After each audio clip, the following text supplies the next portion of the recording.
on était journaliste, ou plutôt ma compagne, mon épouse, elle était journaliste, critique d'art. Et on a proposé un poste ici dans le sud de la France. Et par la suite, la même société devait remonter à Paris.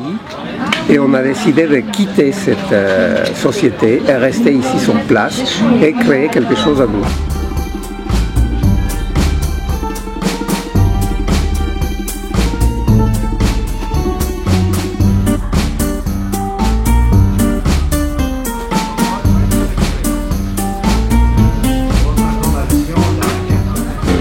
J'ai toujours été dans la décoration, papier peint, peinture, tissu. J'ai eu un long parcours de représentation, direction commerciale, agent commercial en décoration.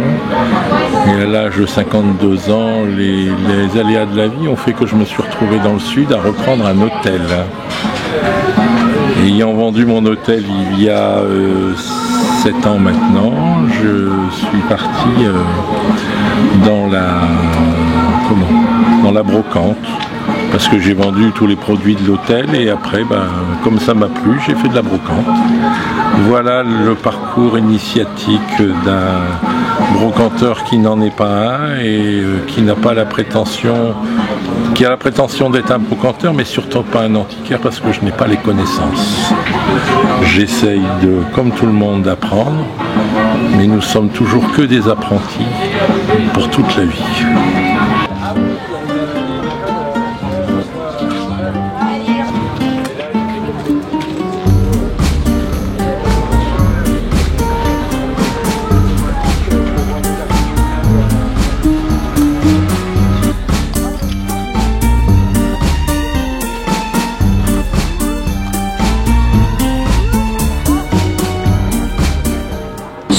Je suis gémologue depuis 4 ans, je pense, maintenant. Avant, je faisais plein d'autres choses totalement différentes. Et je vends des bijoux anciens. Et je fais aussi de l'examen des perles, des pierres précieuses, des perles. Et j'adore découvrir tout le temps. À chaque fois que j'achète un bijou, je veux savoir exactement ce que c'est. Je vérifie tout, la mesure, d'où ça vient, les poinçons. Je peux passer des heures à chercher d'où vient ce bijou. Parfois j'y arrive pas, parce qu'il y a des poinçons qui sont très difficiles à trouver, des poinçons anciens. Et c'est excitant quand on découvre qu'on a quelque chose d'assez extraordinaire finalement, alors qu'en fait c'était passé inaperçu aux yeux de tout le monde. Il faut que ce soit une passion, sinon c'est trop dur. Je trouve que c'est très dur. Il faut se lever très tôt. En fait, on a l'impression qu'on n'arrête jamais de travailler. Et il faut aimer. Si jamais on n'aime pas, c'est même pas la peine d'essayer.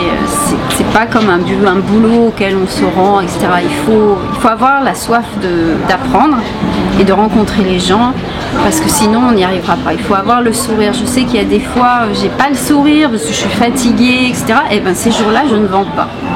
Par contre, si jamais je suis en forme, que je souris, je raconte des histoires à tout le monde, je vais vendre. Il faut avoir la passion pour pouvoir faire ce métier. Il n'y a pas, sinon ça marche pas.